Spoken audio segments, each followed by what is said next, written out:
Hello viewers, welcome back to అన్నప్రసాద channel.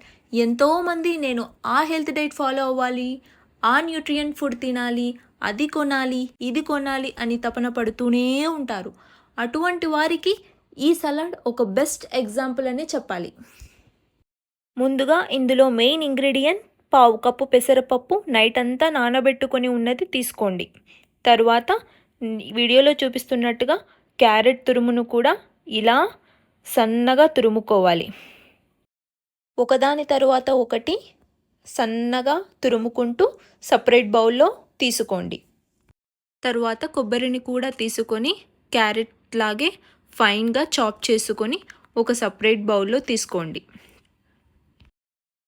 ఇక్కడ నేను తీసుకున్న కీరాలో గింజలు ఉండవండి. జస్ట్ మీరు కీరాని పీల్ ఆఫ్ చేసి సన్నగా సలాడ్కి సరిపోయేలా తరుక్కొని ఒక సపరేట్ బౌల్లో తీసుకుంటే సరిపోతుంది. సలాడ్కి అన్నీ ఈవెన్గా కట్ చేస్తే రుచికి కానీ మరియు చూడ్డానికైనా చాలా చక్కగా ఉంటుంది. చివరగా పచ్చిమిర్చిని కూడా ఇలా ఫైన్గా చాప్ చేసుకోండి. నేను చూపిస్తున్న క్వాంటిటీ ఒకరికి పూర్తిగా సరిపోతుంది.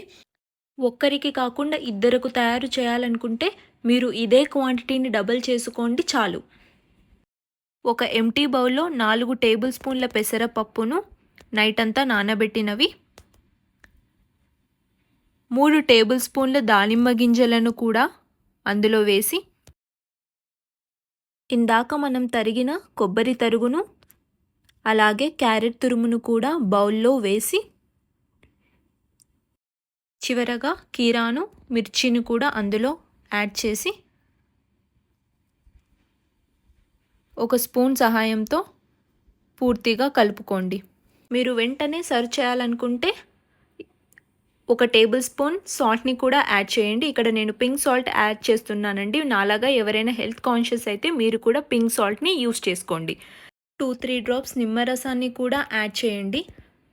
ఇది మాత్రం ఎవ్వరు స్కిప్ చేయకండి. నిమ్మరసం స్కిప్ చేసి సలాడ్ చేసిన వారికి ఎప్పుడో ఒకసారి ఈ కమెంట్ వచ్చే ఉంటుంది. ఆ ఒక్కటి యాడ్ చేసి ఉంటే టేస్ట్ వేరే లెవెల్లో ఉండేది. అంతే అండి, మన protein rich nutrient salad ready అయింది. నచ్చిందా? మీరు కూడా ట్రై చేసి మీ పిక్ని నా ఇన్స్టాగ్రామ్ ఫాలో అవుతూ ట్యాగ్ చేస్తూ కమెంట్ చేస్తూ షేర్ చేయండి. సబ్స్క్రైబ్ చేయడం మాత్రం మర్చిపోకండి.